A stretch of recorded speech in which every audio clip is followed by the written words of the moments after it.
Hey guys, welcome back to the channel. I'm Lauren. Our channel is The Valentines, and our channel focuses on all things that are homegrown and homemade on our little homestead here by the bay. And today I want to share with you all of the seeds that I am direct sowing or starting for my midsummer garden. So we've already had our spring and early summer garden, and I'm trying to get a second planting in of certain things, and I am in zone 8B. I am way down on the Gulf Coast in coastal Alabama, and my first frost date is not until November the 28th. So at the time of recording this video, it is the second week of July, and I still have 135 plus days of the growing season left before my first frost. So all the seed packets that I'm going to show you today are like pretty much strictly fall into the summer crop category because I still have time for all of that. Stay tuned, be sure to subscribe because I am also going to do a video of all of my fall seeds. Many of them I'm going to be starting indoors, some direct sowing, and I'm going to do that coming up probably in about a month here. So anyway, let's get into that. I'm going to go through some flowers as well as some edibles today. So let's start with the sunflowers. I am going to be restarting some red lemon bicolor sunflowers. These are from Johnny's. They are single stem, so I'm going to be putting these in. My first year growing cut flowers, and it's gone phenomenally. I've mentioned in other videos that I did take the cut flower course through Mindful Farmer and Whispering Willow Farm, and I'm going to link that. So this is this is the Pro Cut Red Lemon Bicolor Sunflower. I love it because it's a great late summer fall. I'm also going to be succession planting these because they're single stem, one and done. Another variety of sunflower that I'm doing is the Pro Cut Plum Sunflower. Can't wait. I haven't actually grown these yet, so this will be my first time. I can't wait to see what beautiful color they turn out as. Next up is the White Knight. I have grown these before. I actually have a bunch in a vase on my counter. I've shown in other videos. These just turn out to be like the most perfectly perfect sunflower. And then next is Daydream Mixture Sunflower. So this is a branching sunflower. And I gotta tell you, I grew it, I direct seeded it in mid to late April. They're just beautiful. It is like some beautiful yellows and oranges and great fall colors. My first time ever with a branching sunflower, and I forgot to pinch the plants when they were really young, so they got very tall before they started to branch and flower. It's not my preferred method. I found the single stems to be much more manageable. However, I want to give this one more chance because I think that if I pinch them when I'm supposed to, then they will have a greater stem length and just do better for cut flower. So I'm going to give that one more try. Next, I want to talk about two types of straw flowers that I am growing. I am starting these inside. I'm doing the Sultane mix, and I'm also doing the, this is an apricot and peach blend. So I have a video showing how I started these and some other flowers inside using soil blocking, and these have already sprouted. So I'm gonna link that video. I definitely encourage you to check it out, but I'm very excited for these because when I first direct sowed the straw flowers in April, along with the sunflowers, I actually did not get germination on them. And I believe it's because I wasn't paying attention to the fact that they need light to germinate, and I think I just covered them with a bit too much soil. So this time, I left them completely uncovered in the soil blocks and just spritzed them with water from a spray bottle, and they've already sprouted. So they're just breaking out of the seeds. So straw flowers are so great for cut flowers and dry flowers. And I thought that the apricot and the Sultane mix, the beautiful colors, were really gonna be great for fall and late summer blooms. So next up are zinnias. I'm doing the Benary's Giant Wine, which I've grown this summer. You've seen it in a lot of my videos, and it is just my favorite. I love it. The color, the wine color is so beautiful, and it just grows and grows and grows. They're cut and come again. That's another benefit of the straw flower. They're cut and come again. I have very limited growing space, so I'm focusing on flowers that are cut and come again. Unfortunately, the sunflowers are one and done, but I succession plant those. But anyway, can't say enough about the Giant Wine Zinnia. And then I'm gonna do the Sunbow mix. I haven't done this one yet, but it also has some great late fall and late summer and early autumn colors. Moving on, Mrs. Burns Lemon Basil. I won't go on and on about it because I already have it in other videos, but it is just great. It's a dual purpose herb, like many herbs. It's wonderfully delicious for eating, but great for cut flower arrangements and filler. Okay, this is the Pampas Plume Celosia, one of the most beautiful things I have ever grown. Has the beautiful plumes that just stick out. So lovely in any bouquet, but I'll tell you what, guys, I'm having trouble with it, and here's why. It's growing beautifully, but it attracts every hornet like from miles around. It's not like my other flowers. All my other flowers have like peaceful bumblebees, honeybees. I'm a beekeeper, so I have no problem with bees, but these hornets are so aggressive. And every time I go to harvest this, they come at me, and I have seen them many times chase away butterflies and bees. And the hornets down here in South Alabama, guys, are so much bigger than any that we experience in Virginia. If you guys are familiar with like the European hornet, beekeepers might be familiar with this. They would come and like try to attack our bees when we would tend our hives. These hornets are at least that big, okay? So anyway, as much as I love it, I'm considering not growing it again because of the hornets, and then also because it is not cut and come again. So thinking of my smaller growing space, I really gotta maximize things that are. So, okay, that is the flowers. I would like to move on to the herbs now.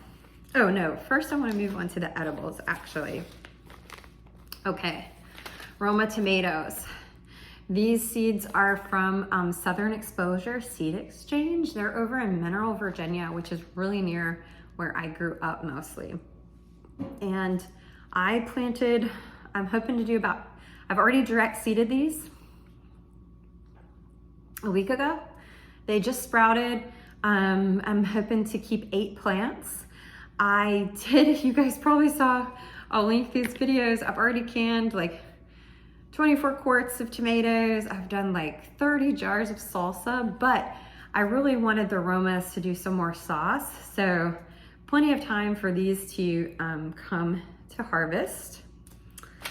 Next up, Sugar Baby watermelons. These are from Baker Creek Seeds. I have grown these before. They are like 6 inches. They're small. That's why they call them Sugar Babies. They're just really delicious. And they don't have that many. I think they're like 90 days to harvest. Also, another interesting watermelon that I'm doing is the Moon and Stars Yellow Flesh watermelon, also from Baker Creek. I have grown this one as well in the past. The outside, the rind is very beautiful, as well as the flesh in the middle. So those have already sprouted. I've already thinned them. I saved the extra sprouts and I've given some to neighbors and my uncle. Okay, these next 2 are pumpkins. And these I'm so excited about because I'm hoping, I planted these a couple weeks ago because they have about 90 to 100 days to harvest. And I planted them early because I want them to be ready when I go to Homesteaders of America in October in Front Royal, Virginia. And this is my 3rd year vending at Homesteaders of America. I used to live right down the road from the festival. Now I live, you know, like 1,000 miles away, but I've made so many friends through this event. I just can't say enough about it. And I just we're making the trek back up. I can't not go. So anyway, this is an edible. This is New England sugar pie pumpkin. These are for baking pies. I have grown these before. They crawl everywhere, just like most, you know, melons and pumpkins and squashes. And so they are for baking pies. I'll probably do a video about that. You just bake them, seed them, bake them, haul out the flesh, make your pies or your pumpkin bread. So I want to have these available for sale at the festival. And then, first time ever growing these are the Jack Be Littles. These are just the like 2 to 3 inch decorative ornamental pumpkins that I just absolutely love. And I just, you know, I love growing edible stuff, but also stuff that's decorative and ornamental for the home. Like having natural decorations for my home is really important to me. I don't like to buy a lot of plastic. So let's move on to the herbs. And I have my special latest seed haul from Strictly Medicinal Herbs that I'm gonna end the video with. So stay tuned for that. So also from Baker Creek, St. John's Wort. I grew this in the past and it didn't do very well. So this is my second time. I did a little more research this time, read a little more directions. I think also I have a problem with like not paying attention when they need light to germinate and when they should be surface sown. I think I covered these with a little too much dirt. It was 2 years ago. But anyway, I have these planted in one of my new vertical gardens, which I'm gonna show in my next garden tour.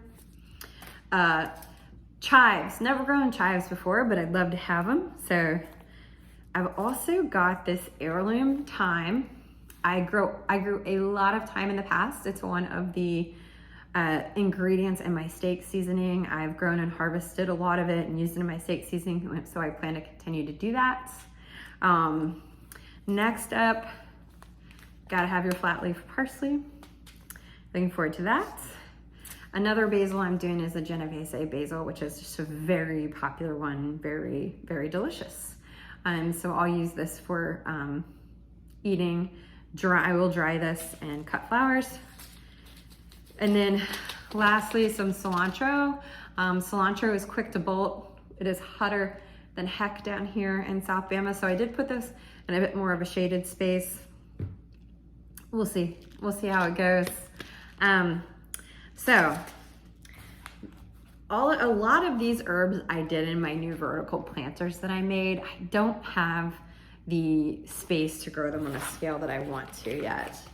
So I want to open, this is a package from Strictly Medicinal Seeds. And I was waiting to open it to do a video. So let's see what comes inside here, guys. Okay, I have my seeds that are nice. I have my seeds here that are like kind of nicely in some protective plastic wrap. It does come with a seed catalog. Open this. Very nice. This is a cool company, guys, Strictly Medicinals. So I've taken several herbalism courses, and this is always one of the companies that is recommended as one of the most reputable places to get good herb seeds. And these seeds are special to me because some of you guys know my small business is Alma Apothecary, and one of my main lines is herbal teas. And at my old place, I was able to grow more of my herbs for the teas. But since we've just moved, we're trying to ramp back up with that. So my goal by next summer, because we don't have the space carved out yet, but my goal by next summer is to grow at least 50% of the herbs for all of my teas. I have about 7 different tea recipes. A lot of different herbs go into them. Some of them I'll probably never grow for environmental reasons and space reasons. And for those, I get them from an organic supplier. But my goal is to grow at least 50% of all the inputs for my teas. So I got some calendula. The great thing about this is It is a perennial, especially here. So I'm gonna be planting this along my walkway and yeah, just have it every year. It's an ingredient in my women's health tea. I also have catnip, which I've never grown before. So this will be my first time. The rest of these I've grown before. So catnip is an ingredient in my mother's milk support tea. Next up is German chamomile, Matricaria rickettata. Chamomile is in a lot of my teas, and it's a double duty. Well, so is calendula. They're pretty much all of these are double duty because they be beautiful and cut flower bouquets, but they also have the medicinal qualities. So I'm going to be growing this for teas for sure. But if I have, you know, surplus, I will definitely put it in some of my bouquet arrangements. Melissa officinalis or lemon balm, just beautiful. It is an ingredient in a lot of my recipes because it's such a this is such a good backbone ingredient to add to teas. Next, Mentha piperita, peppermint. Come on, gotta love your mint tea. Also great for bouquets. Spearmint, love blending spearmint and peppermint together in teas. They balance each other out. And then last but not least, nettle, Urtica dioica. Nettle is super nutritious. Stinging nettle is, and it goes into, excuse me, it goes into my women's health tea. So that seems like a lot, and it is. We're ramping up on this new property, so some of these I'm gonna have to grow in single pots. I'm not gonna be able to do, I am gonna do one whole bed of spearmint and lemon balm because they are the two herbs that I use the highest quantity of in tea. So I just wanna go ahead and get those established. But next year, I'll really be growing these on a lot bigger scale.